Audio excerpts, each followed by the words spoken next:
Hey guys, so welcome to my channel. If this is your first time visiting, please subscribe, even though, I don't know, I might even edit that out or put it at the end. I probably won't. So I have a confession. I've committed to posting videos every Thursday and Sunday, but that can actually be quite hard. And I have so many videos of my Moroccan adventure that I want you guys to see, being on the road in Morocco and seeing a camel for the first time, riding a camel for the first time, being in the Sahara Desert, all those videos that I really want you guys to see, and I just have to edit them. But it's Sunday already, Sunday at like midnight or something, and I'm exhausted. So I've decided to instead share a story with you guys. I get asked a question a lot.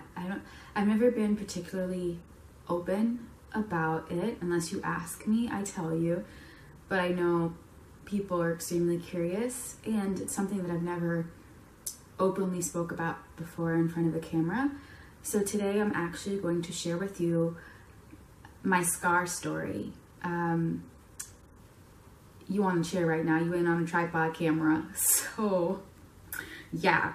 But I have a scar. I don't know if you can see it.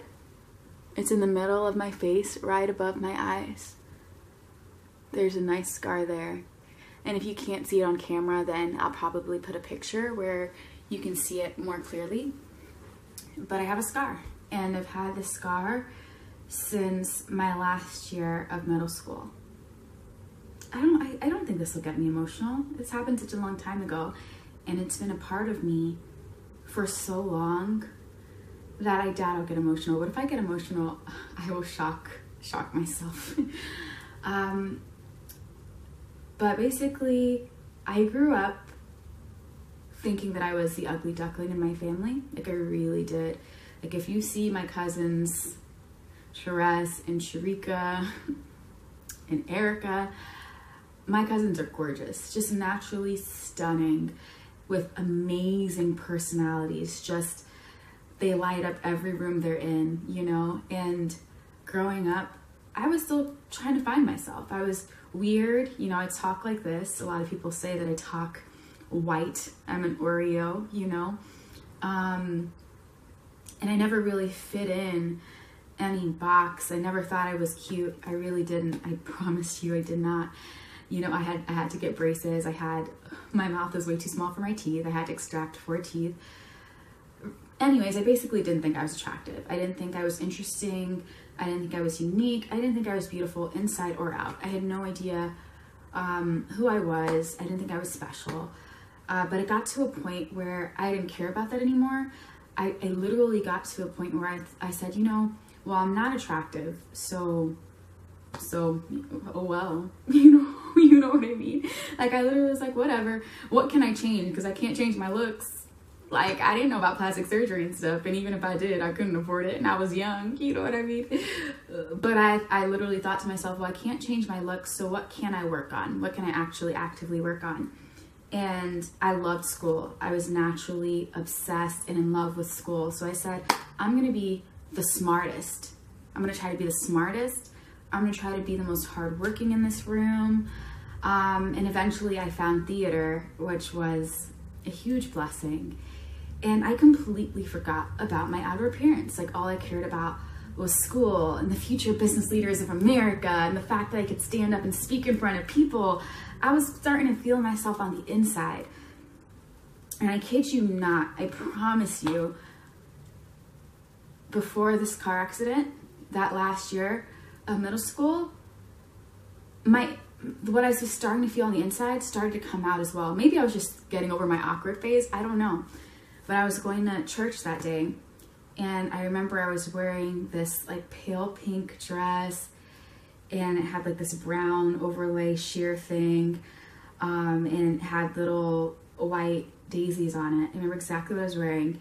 And I remember it had like, it was like this, the thin straps, so I had to wear a little like cover up because I was going to church, you know, I had to be modest. And we were going to be picking up my my best friend Tia, who's like my cousin now, and we were going to pick her up, And I was so excited because I was not a fan of church. Like, I thought church was boring. And I just wanted us to be able to pick up my best friend so church could be a little more bearable. I'm just being honest.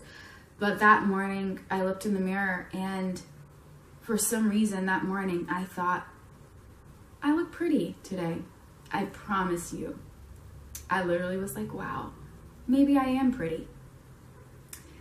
And then we got in the car. I was in the back seat. And, we were driving to pick up my friend to go to church. And the next thing I knew, I could just hear my mom screaming, the door opening. I was dragged out of the car. I knew that I was on the street. But I couldn't see anything because my eyes were glued shut by blood.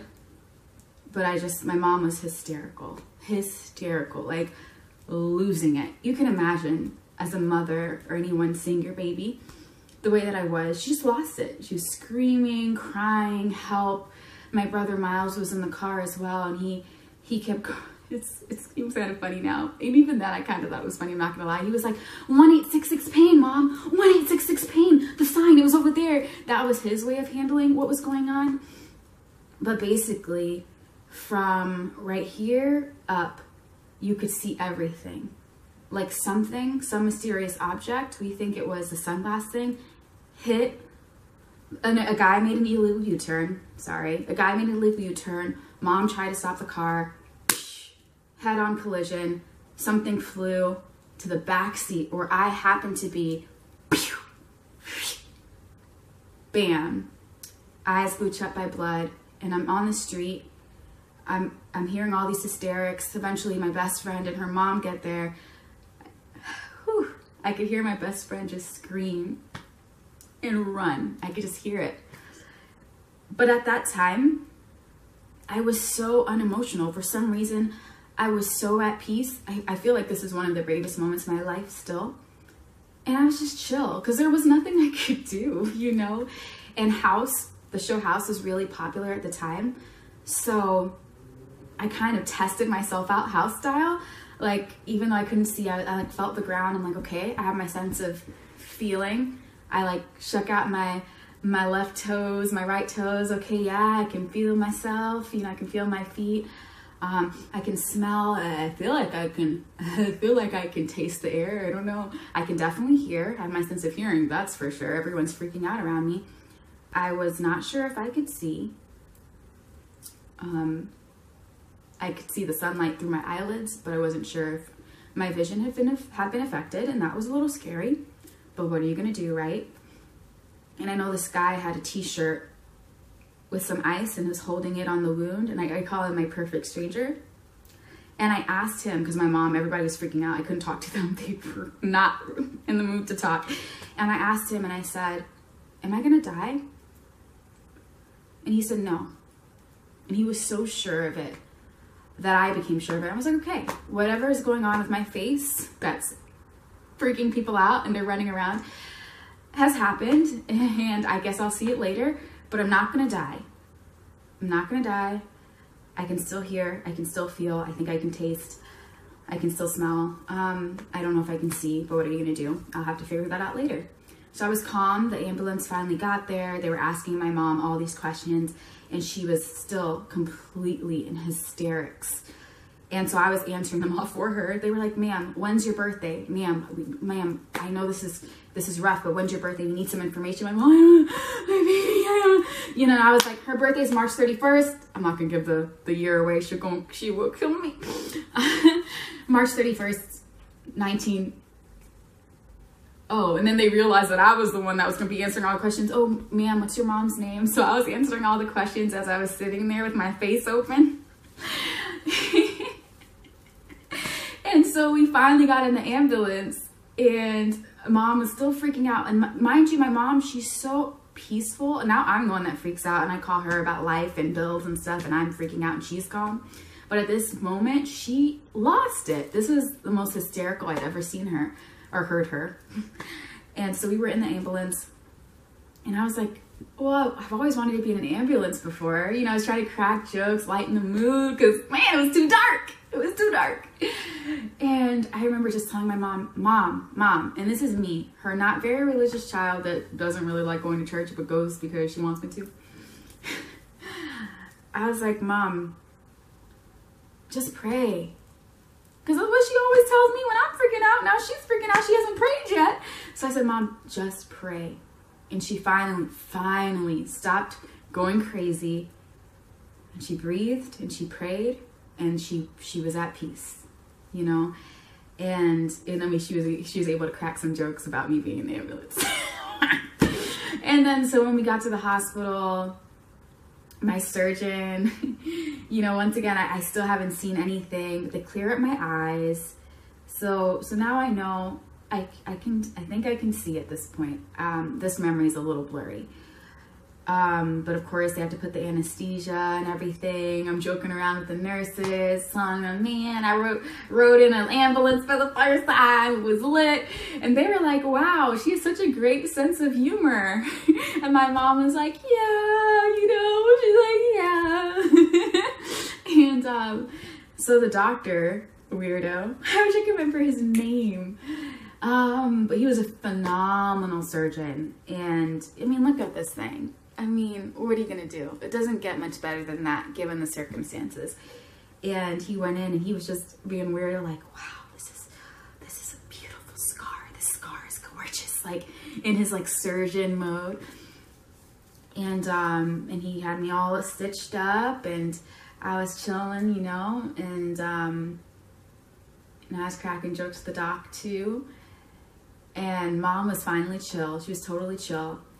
And so after all this, I walked into the bathroom. I looked in the mirror. And that was the very first time I cried that day.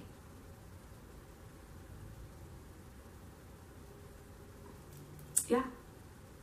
That was it. It wasn't like sitting there on the ground, not being able to see, hearing my mom, my best friend, my brother in hysterics. It wasn't feeling that there was something wrong with my face and knowing that there was something wrong. It wasn't any of that. It was me looking in the mirror at my newly stitched up face and seeing what I thought was the most ugly thing I've ever seen. And at that time, I already knew I wanted to be an actor. But at that moment, I was like, well, oh well, that's not gonna happen. Literally.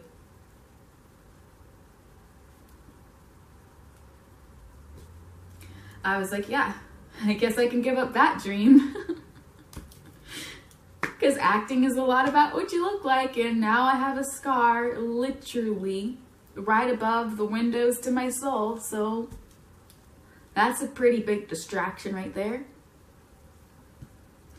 And that's how I felt, genuinely. And of course, my mom being spiritual and religious, having all the pastors come by, wishing me well and praying for me, and it's gonna be okay. I was bitter. I was so bitter. God, like, how could you allow this to happen to me? You know? Like, how am I supposed to be an actor now? What am I supposed to do now? Like, I just started gaining confidence, literally just started gaining confidence. And now I'm not even at 0. I'm like negative freaking 75, a random number. But yeah, I literally thought I was hideous. And I'd go to school and my friends, I don't blame them because you don't know how to handle that. You know, you hear that your friend was in this horrible accident, that she's in the hospital, that her face had to get stitched up. You know, some people handle things with humor and they know you have a good sense of humor, so they don't know what's affecting you and what's not. But I mean, I got called Scarface by a couple people, unibrow. And I would like laugh it off and joke it off, but it hurt. It hurt a lot. Yeah. Whew. So it took me years to come to terms with it. Years, you know? because it was there, staring me in the face. Every picture I took, every time I looked in the mirror, it was the very first thing that I saw. Just a reminder, you know? But I'm not sure when, I really am not sure when I got to the point where I started kind of loving it a bit. You know, I'm not sure when it was. I'm really not. But it is kind of cool, like knowing that you have this very evident mark on your face in a place that doesn't go unnoticed, you know? And you're somehow still able to book jobs for acting, like big or small, you know? And you're able to get in front of a camera to help create art, and you stop caring about your freaking scar. In fact, you ask photographers, make sure you don't Photoshop my scar out, because this is a part of who I am. You know what I mean? And then the fact that it's right above my eyes, I could have been blind that day. I was that close to losing my eyes. Do you see this? Do you see where it is? The fact that I can see is a gift in itself, you know? And I'm not sure where I'm going with this video. There's not much motivation. I just wanted to make a video because I had to. But this was something that, I don't know, for some reason it's been on my heart to talk about, to get off my chest, to give you guys my scar story. I can't lie and tell you I'm in love with my scar.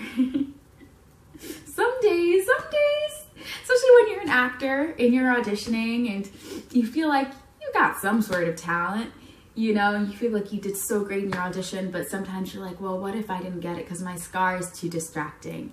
You know what I mean? And maybe, and I'm positive there probably are jobs where that have been the case.